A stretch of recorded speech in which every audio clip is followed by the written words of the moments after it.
Hi, everybody. Welcome to another episode of the Evexia Effect. I'm Jilly, your host, and we have another wonderful guest here today. We have the incredible Theresa, who is from she's founded a company called Fengari Healing, and we're going to talk all about this, but we're also going to talk about the wonderful island, Greek island of Nissaros as well. So, which is deep in Theresa's heart, and we've got lots of stuff to talk about.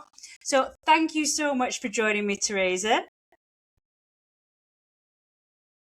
So, we're going to get straight into it. So, for anybody that's meeting you for the first time, who are you and what is Fengari healing? In maybe a sentence, maybe a little bit more?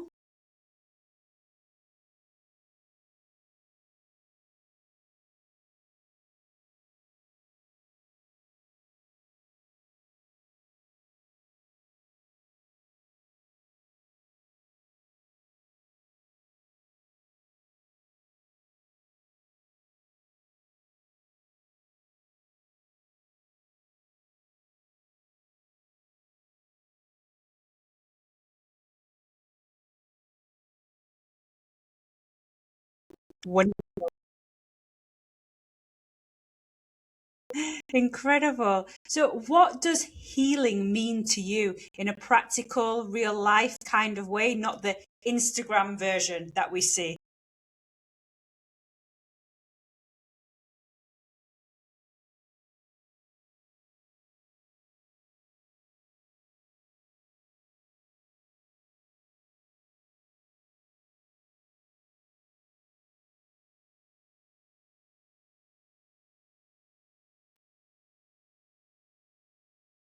Okay.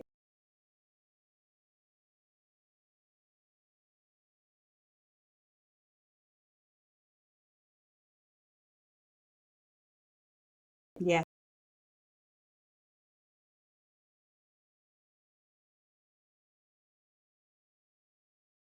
Perfect. So that's not a way somebody normally looks at the word healing. We normally see it as a treatment, something like that. And you're giving it a different vibe, basically, a new lease of life, essentially. Incredible. So, what's the moment that you realize what you're doing, all this healing vibes, etc., isn't just an interest and it's what you wanted to do as work and to help other people?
Really interesting that something like that did click with you. I am your age, same generation, and I do remember really clearly about that whole situation that was going on.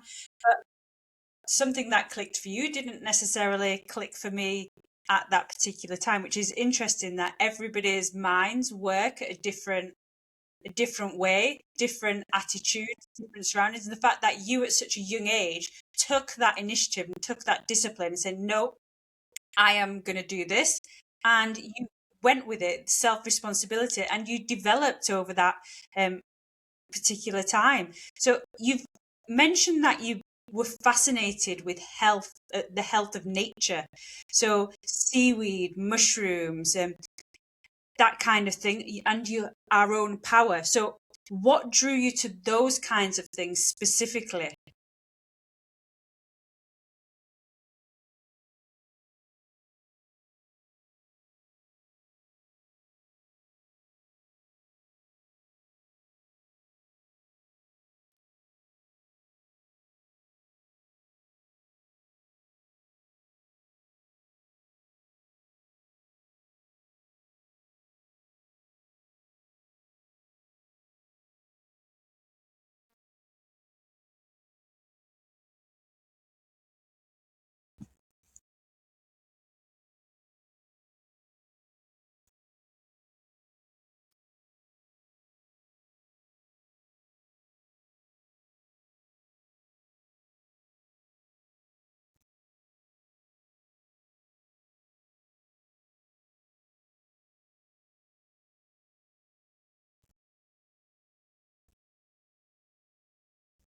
Essentially back to basics, rather than going to the supermarket and buying something.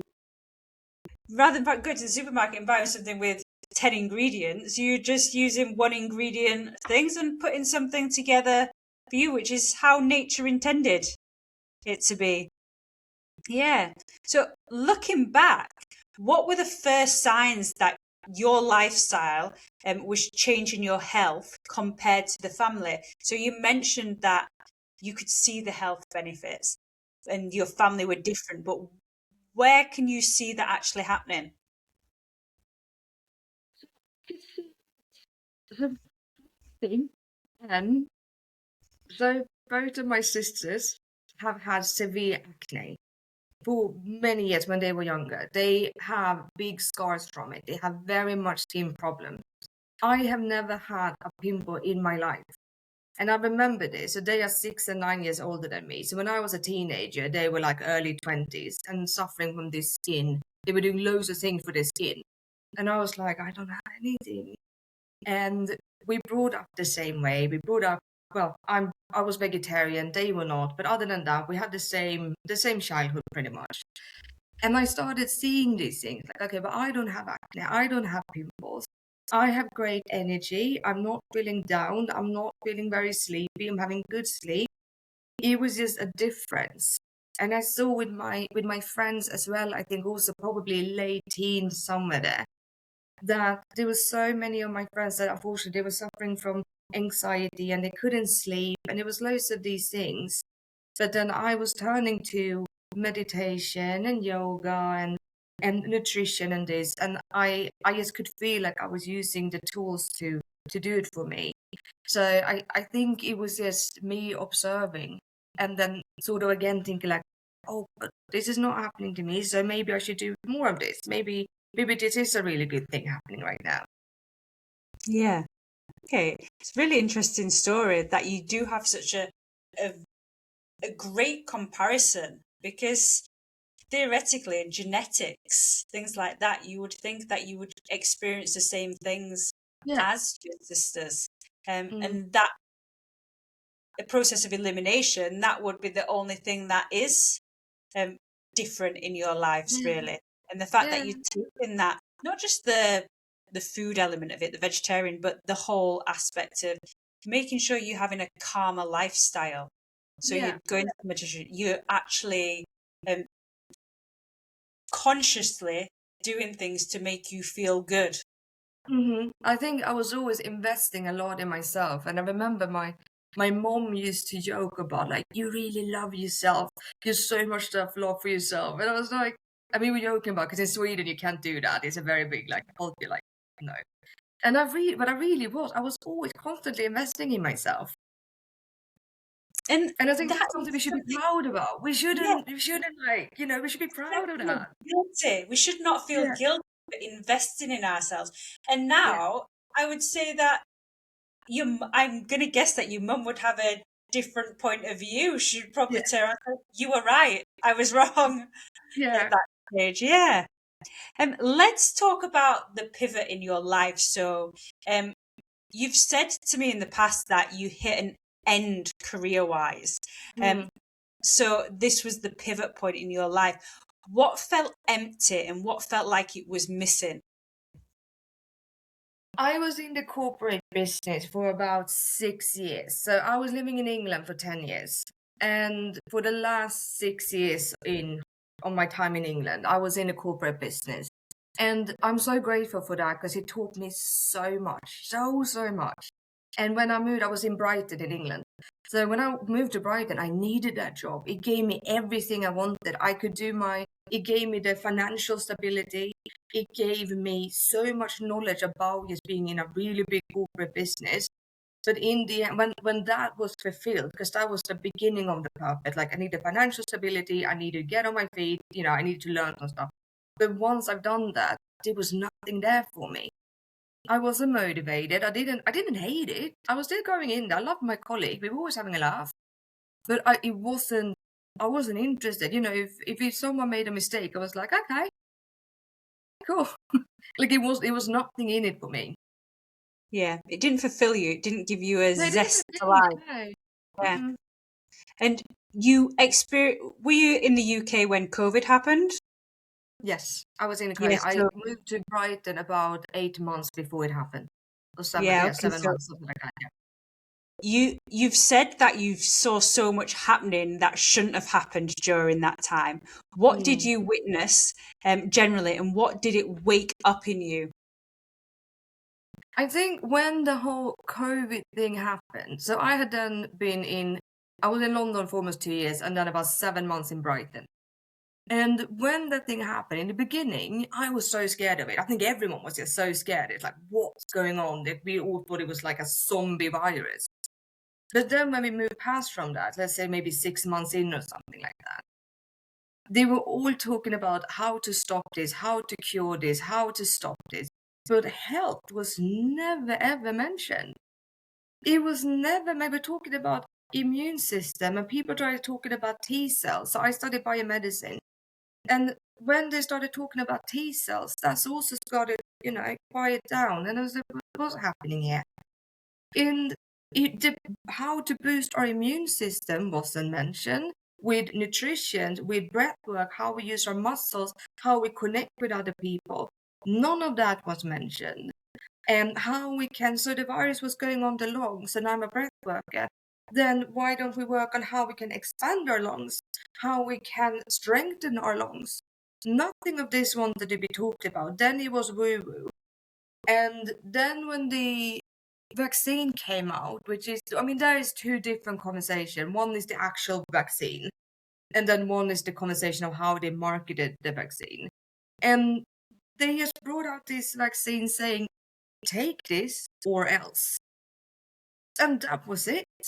It's like, take this injection, or you are not allowed to see your family, or you are not allowed to celebrate, you're not allowed to eat pizza on the street to see your friends. And when that happened, I got this is so wrong. And this has nothing to do if you wanted to take the vaccine or not the vaccine.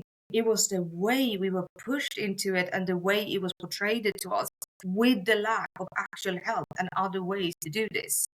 It was like, is this way or none?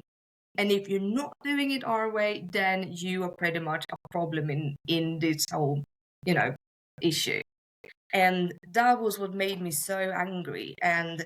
But I think a good thing that came from it, because I was then studying to become a herbal medicine practitioner with CNM London. And before or mid-COVID, when I was telling people like, oh, I'm studying herbal medicine and I am breathwork and all of these things, I always had to sort of defend myself. People were like, oh, really? Oh, yeah, that's not for me. after COVID and all of that, people are like, oh my God, I want to hear more. So it did have a big, good end game of it though, because people are now so much more open to their own power and their own strength and what we can use from nature. So they kind of had to go through, everybody went through a process. So they had to experience what you were explaining to then come out of it the other side to change their way of thinking. But Yeah. what do you think most people still misunderstand about health, nutrients, and basic biology? I think it is that your body is talking to you every single day. It's when it comes to health and biology, it's a lot like you don't have to wait 3 months to see the results. You don't have to wait 12 months or 3 years to see that, oh, maybe this works. There's easy things that you can look at every day, such as, let's say, your stool and your urine. All of that will tell you about your liver, your kidneys, and the way your body is detoxing with your 5 top cleansing organs that you already have inside of you. So, yes, I would say, yes, look into your body and the language that is speaking to you, because it's quite easy. Health doesn't have to be complicated, and it definitely shouldn't be painful. Yeah, yeah. A lot of people suffer, and A lot of people suffer. they Some people come to say, they oh, I want done to be, detoxes, but it's been horrible. It's like, no.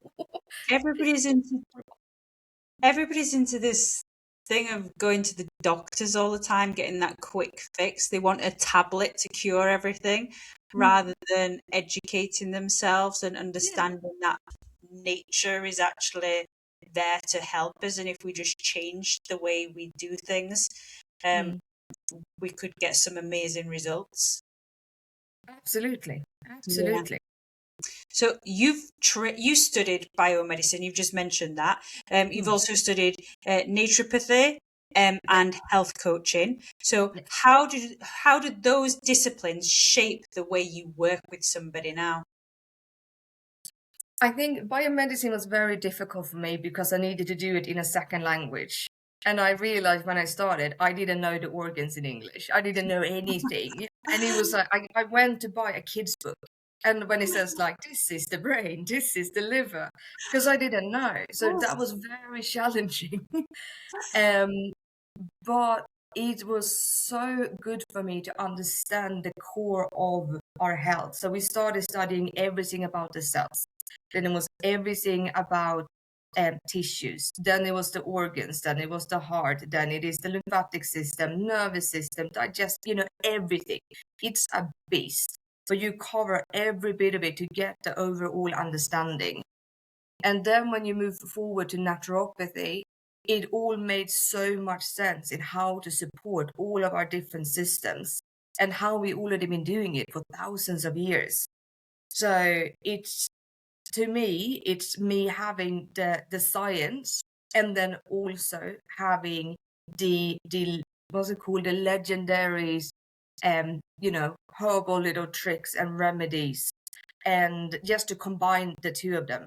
So we Yeah. have the modern science, and then we also have the culture of medicine, which been around for thousands of years. So it's the two of them to be combined, which Okay. I think is so powerful. It's working together rather than Hmm. working against one another. You're bringing it together and working it together, Absolutely. which Mm, is only going to be get more powerful. mm. When people hear naturopathy, they sometimes assume that it's anti-science, so working against. How do you bridge the evidence-based thinking with the natural approaches? I mean, let's say antibiotics. Everyone takes antibiotics. Some people take it a bit too much. Some people maybe take it more. I don't know. But everyone knows antibiotics. Penicillia. That comes from a mushroom. So naturopathy is the founder of it. That's where it's coming from. The only thing that's happening is when Big Pharma finds one of these things, they add a lot of other things to it. So I'm a really big fan of mushrooms, and mushrooms doesn't have side effects. But if you're taking a tablet which is taking some components from the mushrooms, you will get side effect because there's a lot of chemicals added to it. There's a lot of different fillers added to it. So look at what you think is the modern medicine and see where it's actually coming from. So Because most of it comes from herbs and from nature. a really good example of this is cough medicine. And cough Mm. medicine, the majority of cough medicine comes from marshmallow roots, Yeah, and not marshmallow the root, exactly. marshmallow that you buy in the supermarket, the sweet marshmallows, which is fake, but the Mm. genuine home, well, nature existing marshmallow root, and that is the main ingredients to most cough medicines. Then you've got the honey, then you've got the lemon, and then mostly natural. If you look at the bottle of cough medicine, it's all the stuff that you can get at home, Yes, it essentially. is. And it's Yeah, funny we bring up the marshmallow one because the thing with marshmallow on a stick for kids over an open fire was that they were actually putting marshmallow root on that when they were out camping to make them not get sick or get a yeah. cough because they were outdoors and it was cold. That's how it started. I didn't actually know that. Yeah, That's that's how it started. So they were sitting with the marshmallow root and they were doing it over an open fires to prevent them getting ill or getting the flu when they were out camping. that's really interesting, and it's crazy Hmm. because you can't actually. I've never seen anywhere recently or over recent time that you can actually buy marshmallow as in the way that it should be, not as the Hmm. sweet. Because it is nice and it is nice to eat and it does Hmm. taste amazing and you can make lots of Yeah, different flavors from it, but you yeah. never actually see it on sale. Obviously, you can buy it because but on the online stores, the big health Hmm. companies, things like that, but Yeah. And then you you have never to look see it in for the it. It's not up in supermarket. your Yeah. face, really. Yeah, and it should be something. And we've evolved from that health benefit that we used to give to the kids to now Hmm. having a sugary packet on the shop shelf. Yeah. Yeah. It's the same with Kellogg's cornflakes. He was a naturopath, one of the first naturopath, and he was the one who started doing his research within grains. And he started Kellogg's because he put the grains in and said, "Hi, this is what we should eat for breakfast. This is what's going to boost your immune system, boost your mitochondria, boost your energy levels." And then obviously he passed away. I think his brother took over. And then it came into what Kellogg's is now. But he What was a you shouldn't naturopath be and eating today. yeah, Yes. Prime example of like what you should not eat is a yeah, box of Kellogg's these days. But if yeah, it was good in the past, if it yeah. was from the natural sources, yeah. Mm. So, what are your non negotiables when it comes to safe, responsible wellness guidance? This is it's a tricky one. One of my biggest no-no, which I don't mention, I don't want to hear it with my clients or in my practice, is it's the shape of your body. It doesn't have to do with anything. I don't want to hear it. If you think that is a topic, you are focusing on the wrong things. It's just not. And I've seen so many times now in different other people that are running similar business me, and they're calling it, what is it they call it now? Healthy weight management. And we thought, what is that? What we're doing unhealthy weight management? Like why? How can we not do weight management? How can we actually focusing on what your body is already telling you, what you're doing, what feels good for you, what you can achieve. Like you with your Pilates, like building up the muscles. What do we want to do? What are we looking at? So one thing that I'm very much that I'm like I'm not hearing this. That is the whole thing with weight gain, weight loss, whatever that is. Because all of these things is either your body's in balance and it just is beautiful the way you are, or it would change when you start changing. Yeah. So when you start showing consistency and discipline, which is basically one of the two most strongest things to do when it comes to health and change, when you start practicing them too, and then also you start maybe adding milk thistle for your liver health. You start doing lemon water every morning to stimulate your kidneys.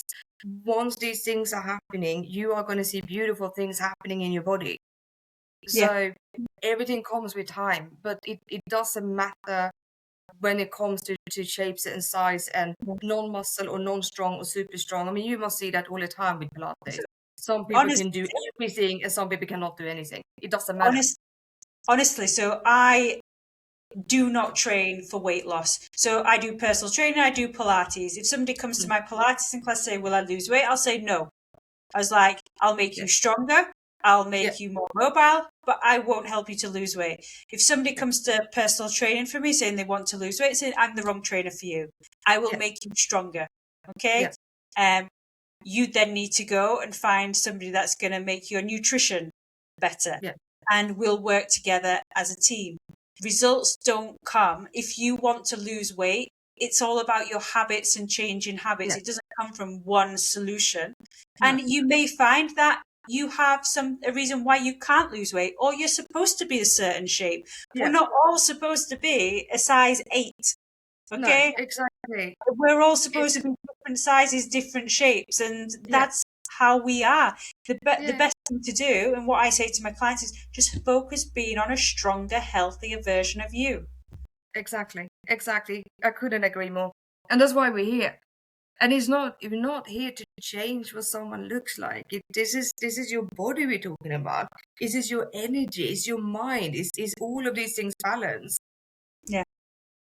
So if somebody is overwhelmed by health information online, what's Yes. your filter for what's worth trying? It is such a legit question, because if you don't know where to start, or you know where to start, it's going on, let's say, Instagram, it's just like, my advice would be pick out one thing that you want to improve with yourself, or that you want to have more knowledge about.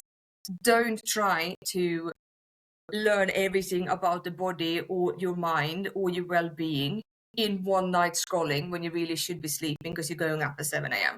Because it's not going to benefit you, and you won't learn all of these things. It takes a lifetime to put all of these different things together.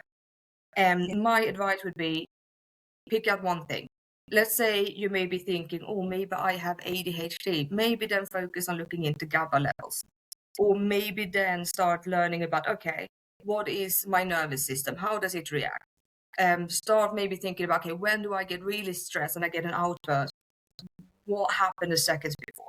And how can I read about physically what's happening in my body between my nervous system, my brain, my body reactions? Just try, do it baby steps. Just don't believe everything you read on social media, because most people, not most, a lot of people there are promoting the end game, and they're already there. And that's not how it works. You don't have an expiry date. You don't have a graduation date. This is just a process and a journey, and it's just about giving the tools to get the knowledge so that you can live your best life. That's what it Yeah. comes down to. Yeah, for sure. I totally agree with that. And it is just little by little, just change those habits one by one over a space of time, and hopefully it will allow you to improve and feel good. Let's talk about your breath work. Okay, breath work. As most of my listeners know, I am a big, avid believer in the power of breath work. So you say breath work is key to essential health in every aspect. Why is breathing the place you start? We take about 24,000 breaths a day. If you're doing something 24,000 times a day, you probably want to know that you're doing it correctly. And if your body is designed to do something 24,000 times a day, you will have an impact if you're not doing it correctly. So that can trigger anxiety and cortisol. So can you explain simply how breath can do this, how it can trigger anxiety and cortisol, and how it can reverse that as well? So one good example in explaining it is if someone, let's say that someone gives you a fright, someone jumps out from a bush and gonna scare you because they think it's funny. The first thing you do is like, you hold your breath. Or if you drop something on the floor, you're like, the first thing you do is you hold your breath because you get scared. And the physical science behind that is because when we're holding our breath, we are completely shutting down all the oxygen levels coming up into the brain. The brain then saying, oh, I'm not getting any oxygen, we're in danger. So that's the balance. That's why we're doing it. And the brain then is saying, okay, we're in danger. We're going to sharpen our senses. We're sending a message because the brain and the lungs and the kidneys work very closely together. The brain is then sending a signal to the glands on the kidneys saying release adrenaline and release cortisol, which are both our stress hormones. So after we got frightened and we realized we're not in danger, we usually start laughing. We're like, oh my God, you scared me. We shake it off. We shake it because this is how we can balance back our nervous system. We're like, oh my God, it wasn't a fright. Okay, great. We can go back to safety.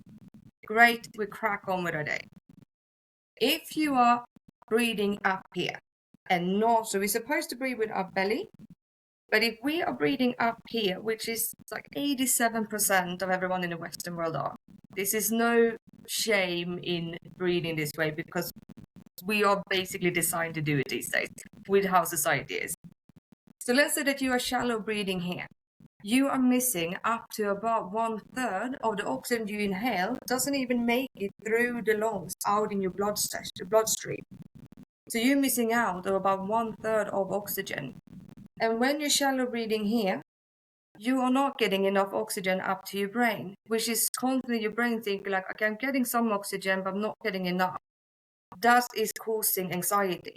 That is causing cortisol release, and also can be that you're getting addicted to adrenaline release because you're used to getting these kicks. So the way we breathe is we can cause our own anxiety. And also then when it comes to cortisol release, let's say that you maybe wake up at 2 a.m. every night. One of the reasons you might be waking up at exactly 2 a.m. is because unlevel cortisol levels. So if you're doing a specific breathwork technique, maybe before you go to bed, that's going to calm you down. It's calming the nervous system. It's giving the right messages to the brain. And it would also regulate the hormone release. So these are simple things that you can do. But it also has to do with the science and the balance. And this is where you have the power of it. No one else can do this for you. Yes, so the lungs are the one organ that you do have full control of. Okay, Yes. so what does control look like in a real life, especially for someone who feels out of control? Just take your power back because it's here. You cannot stop breathing. If you think you're like, no, I'm not going to do this anymore. I'm going to hold my breath until I physically die. You can't do it.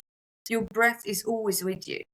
You always going to have it with you, but you can control the way you breathe, the way you inhale, the way you exhale.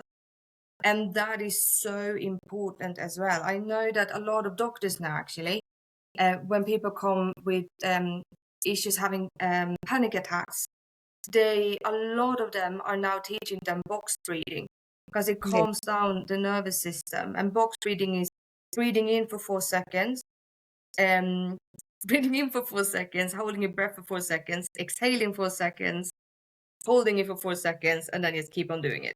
And you're thinking it like a box. So it's basically 4, 4, 4, 4.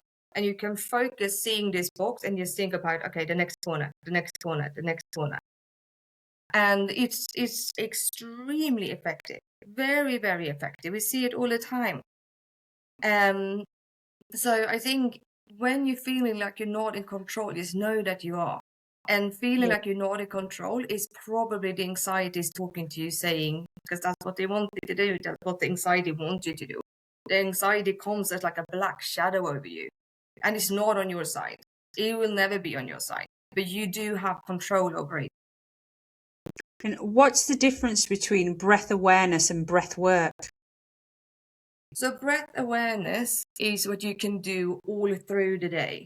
When you are getting stressed, or just when you're sitting on the bus, when you're having, any kind of moment, you can think like, oh my God, my breath just changed. Oh, I wonder, okay, I'm going to go back to the breath pattern I want to have. And that is breath awareness. And I also recommend to some of my clients that are very stressed to decide to have, I call them brain breaks, to have maybe 3 brain breaks a day. And that can just 5 minutes. And those 5 minutes can be when you go in, to a little conference room on your own, or the bathroom, or just leave your kids and go into the kitchen. Just have 5 minutes on your own and just focus a little bit on your breath. Like, how is your breath? Just tune in with yourself. Close your eyes. How are you feeling? And breathwork is specific breathwork techniques that we can use for specific symptoms or specific states. So it can be trauma release, it can be depression, it can be insomnia, it can be just boosting your health. It can be, now I'm up in Svalbard, a lot of people come here to do hikes. It's great to do some specific breathwork if you know you're going to be in a challenging environment. So breath awareness, you can do, that's just what should be doing these 24,000 breaths a day. Breathwork is specific sessions, I would say, specific techniques. Yeah. Okay. So for me personally, I've done breath work for a while, but I'm gonna put my hands up and say I've not been breath aware. Okay. So I am one of those people, which I'm sure many, many people are. We engage our core all the time. We engage our muscles and we breathe into the chest constantly. So as a result of that, we get stressed. I have pains. My hip hurts, my shoulder hurts, etc. Recently, I've been doing more research into breath techniques and looking at my breath awareness. So I now consciously breathe into my belly. And guess what? Yeah. These aches and pains have disappeared. So it works. And we're not supposed to be breathing it. It's that fight or flight mode, isn't it? So we're not supposed to breathe up here. It's not. This is just a modern thing. Like it shouldn't be here. I think, like, this is how something was put to me. Like, as young women, we're told to be thin. We're told to suck our belly in. We're told to look a certain way. So we engage everything all the time. And being a Pilates instructor as well, even though I know the difference, but we're engaging our core. But what I don't do at the end of the class is relax my core. So this whole method, and it works. I'm going to say I no longer wake up at 2 o'clock in the morning like I did every single night. My pain in my hips gone, my pain in my shoulder.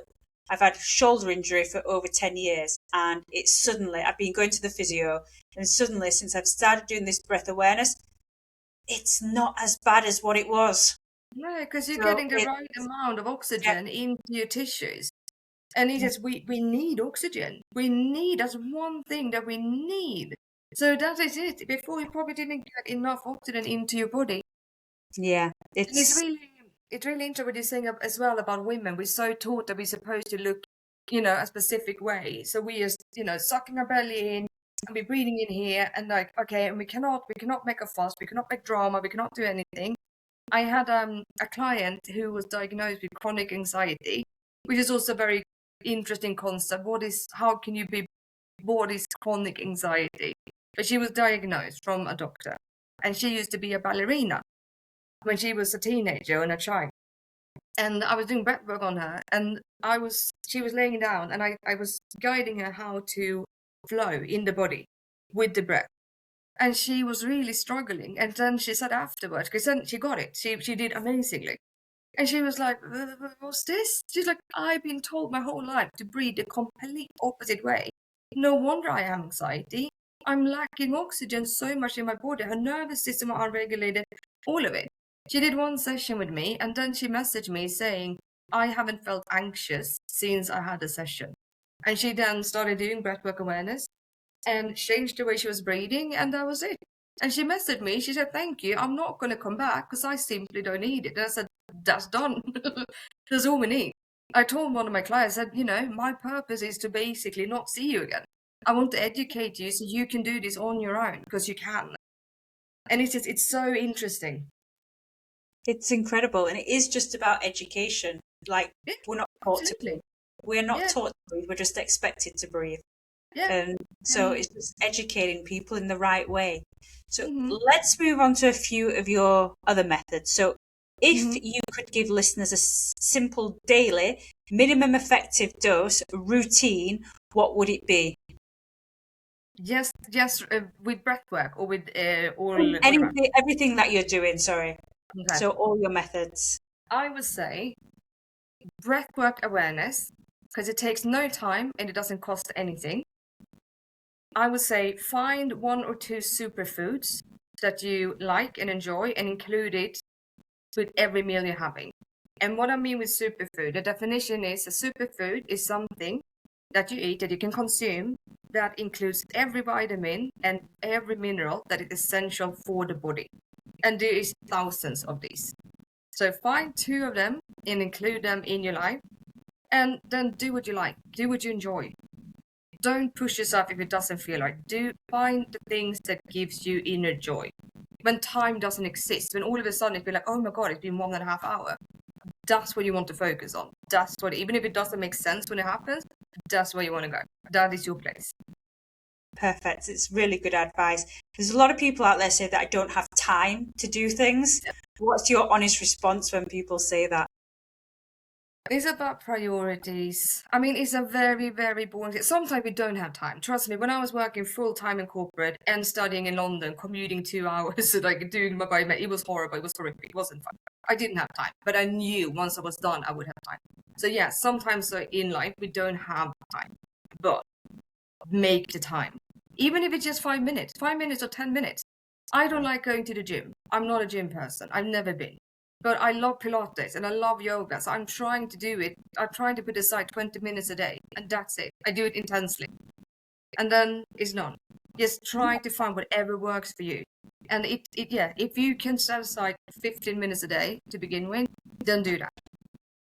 You've got to start with something small. Yeah, you got to start with something, exactly. If you're starting somewhere, don't start with, I'm going to do 2 hours a day, because you won't achieve it. If you start small and then slowly build your way up and see how it goes. Don't overdo everything, because you become daunted by the whole situation, overwhelmed by it all.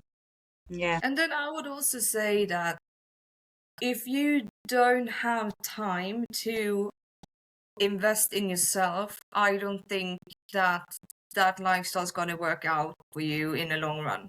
Because I think a lot of us then have priorities in the wrong way. You'll have burnout. That's what we have. And when you burn out, you will not be able to breathe. I can tell you that. That's getting even harder. You will crash eventually. It's not possible.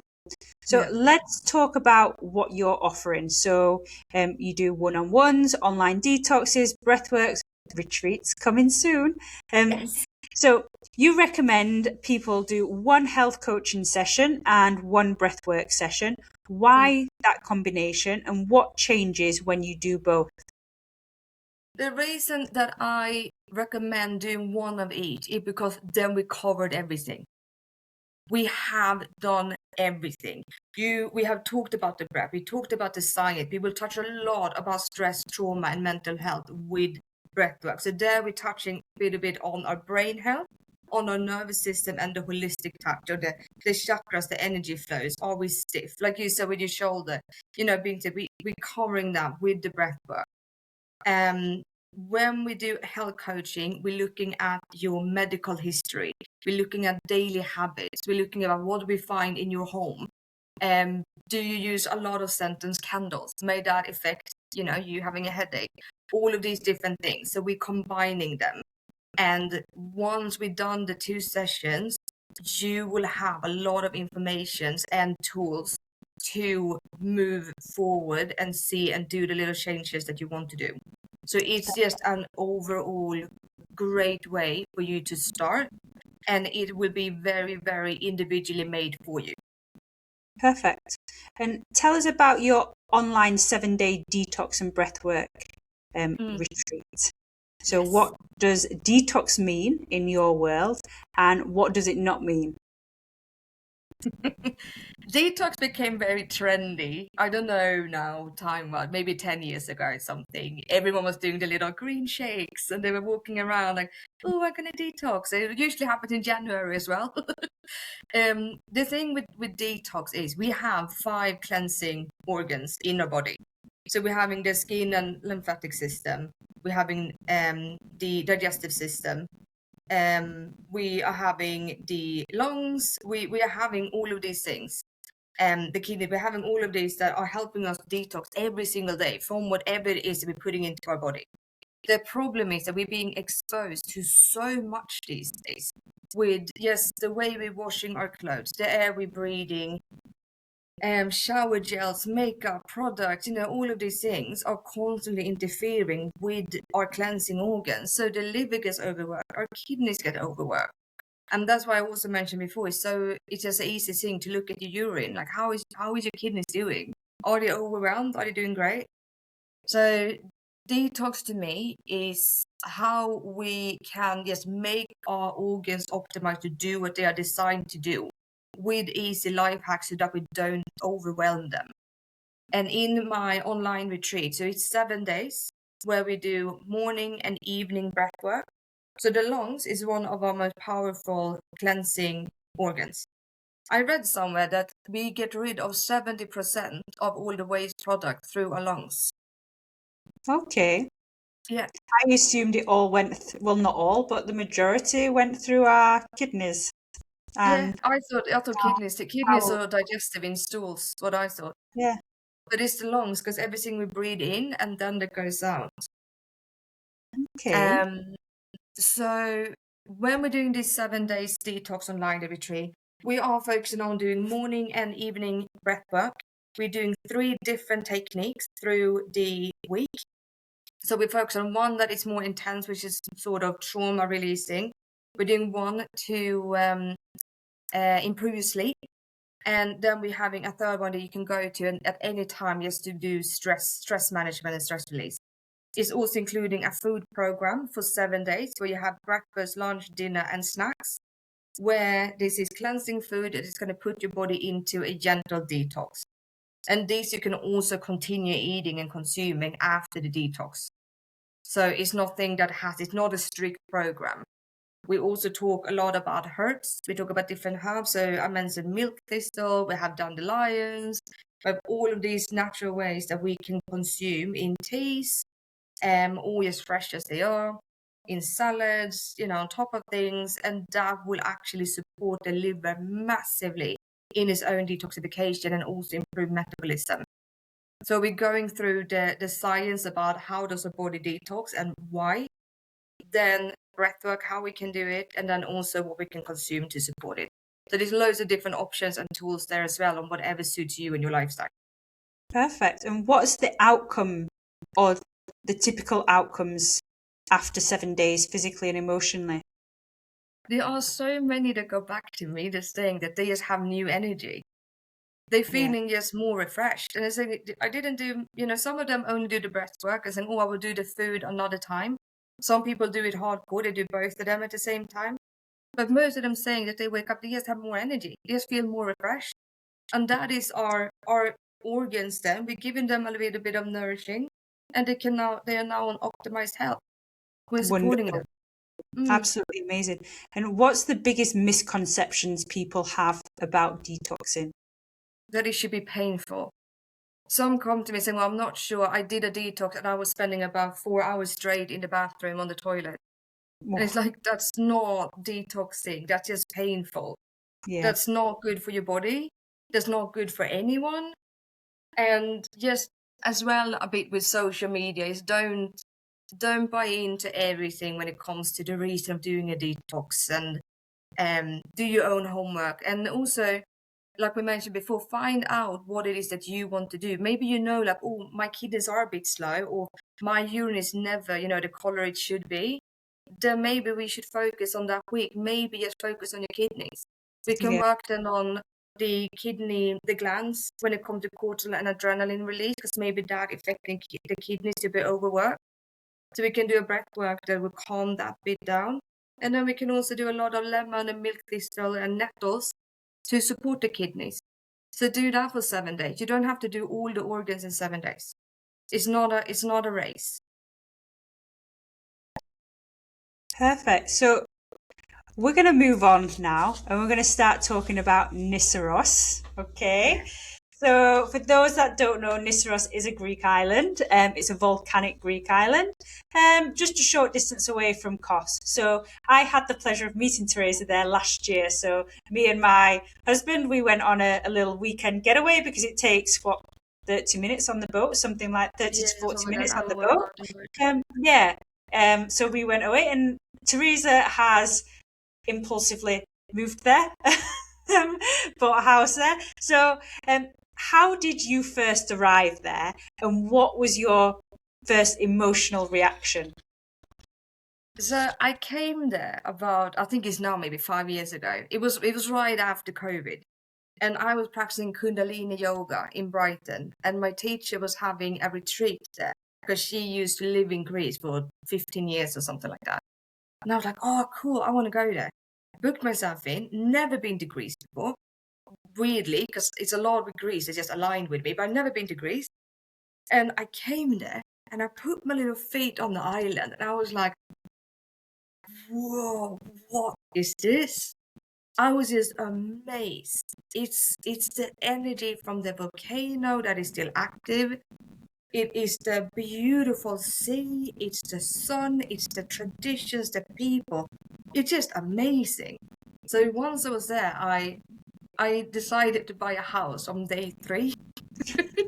So I was sitting by the sea having a glass of wine. I was like, I'm not gonna leave. This is where I'm supposed to be.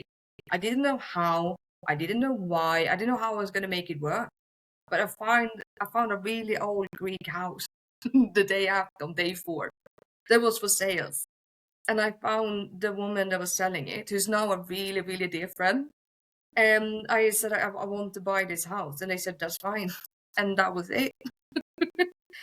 And then, yeah. So I didn't have a plan then. I was still studying in England. I was still in the corporate business. I didn't know if I was going to have it as like a holiday house or, yeah, what the plan was. And then things started changing in England, which I wasn't aligned with. And I told my partner, I said, should we just move to Greece? Like the house is getting ready now. Should we just move and renovate it and just see what happens? And he was like, yeah, let's do it. So 6 months later, we moved. And that was April last year. And now the house is ready. The house is done. We lived for about 5 months. We lived in a house with no electric. No, we had electricity, but we had no water, no bathroom, no toilets, no kitchen. In What an 40 degrees, experience. no aircon. And we were working on the island, and we were working at the same job, the same restaurant, the same shifts. And we survived. We could do it. But what is it about Nisseros that feels healing to you? The landscape, the pace, the people, and the energy, the simplicity. What is it about Nisseros that's drawn you in? I think that is so close to nature and its energies. Wherever you walk at Nisros, you have prickly pears, you have wild oregano, you have octopus hanging that is just newly fresh fish. You have the volcano with the energy. The landscape changes from crystal clear water to herbs. And then you go to the volcano landscape that looks like something from Jurassic Park. It's just so many different ways of just experience the island. We have a black beach because it's black sand because of the lava. We have a black beach. And you can go camping there. You can bring your Greek food from all of the amazing restaurants. The food on the islands is incredible. It's traditionally Greek. Everything is family owned. It's small communities, but such a strong one. Everyone helps each other out. It's just, and the vibe, there's no stress. Stress doesn't exist. And everything is about just enjoying life. And it's an island that, yes, you get tourists, you get day trippers, but it's not overrun by tourism. So you get a lot of, everybody arrives at 10 o'clock in the morning, they've left by 3 o'clock in the afternoon. So it's a totally different world. There's like 2 hotels, if that, on the island, and a fair few Airbnbs, but it's not overrun. So it's very pure and genuine still. Yeah, you still get that peace. What does a day on Nisseros? So we're going to talk about your retreat. So what do you want your guests to feel within the first 24 hours of arriving on your retreat? I want them to feel like they are in a new energy and a new place. Just to whatever's happening at home or where they're coming from. Now they're invited to Nisros. They're invited to the energy of Nisros, and that's what we're going to focus on for 7 days. And I really want that energy to be embraced, and the local resources that we have on the island as well, to really learn about that. So the retreat is a lot about the Greek way of living, the island kind of life, the simple life. And that is really what I want to show all of the people that are joining. What does a day on the retreat look like? It depending on the day, there's a lot of things happening. We usually start with either one breath work, and this is all going to be outdoors in nature. So we either start with a breathwork session or a naturopathic health lecture where we have different topics. And this is to understand your body better through the week. It is to give the tools to maybe see like, oh, that's actually happened to my body. I never thought that was a sign. I never thought that might have been a message. So sort of get the curiosity going of your body. Then we will do something outdoors, herbal walk, or go and pick our own lunch, go and pick season-based fruits and berries or herbs. We will also go and have lunch or dinner somewhere, sometime together and sometimes own time. I've been to so many retreats that I just found stressful because it's been so much planned in, and you have to hang out with everyone. And I come off a retreat and be like, it's too much. So this retreat is a lot about your own space and your own time. And we are inviting to join any session that you want to join. But the time is really, really for you. And we just want to share the beautiful space with you guys. Perfect. And you're right, there are so many retreats which are cram everything in. And I think like when we're looking for retreats to work with retreats in Greece, we're looking for the places, the retreats that are gonna allow people to grow and not force people to be part of the group, but allow them to grow naturally in the way that they want to grow, which is one of the big things with regards to retreats in Greece that we really look at. We want people to feel grounded, not stressed. Yes, so yeah, absolutely. that's amazing. And I also don't want people to feel forced to hang out, Yeah, we're not batteries always in that mood to want to hang out. One day we might be, the next day we might not be. It's yeah. Who is your retreat for, and who is it not for as well? If it's not for anybody, I think, I mean, it's not for the person. If the person wants to have really high paced intensity, it's not going to be for that person. Some of the breathwork we're going to do are a bit intense, but other than that, this is a lot about inner grounding, and it's a lot about connecting with Greek lifestyle. So if you are not curious about simple life, island lifestyle, and starting to know your body more, this is probably not going to be for you. Then it's probably maybe better to do, a yoga retreat or something else where it's more you're only working with maybe specific topics or specific things. This one is quite educational, and you have to be, you don't have to be super ambitious to come, but you need to bring a bit of being curious.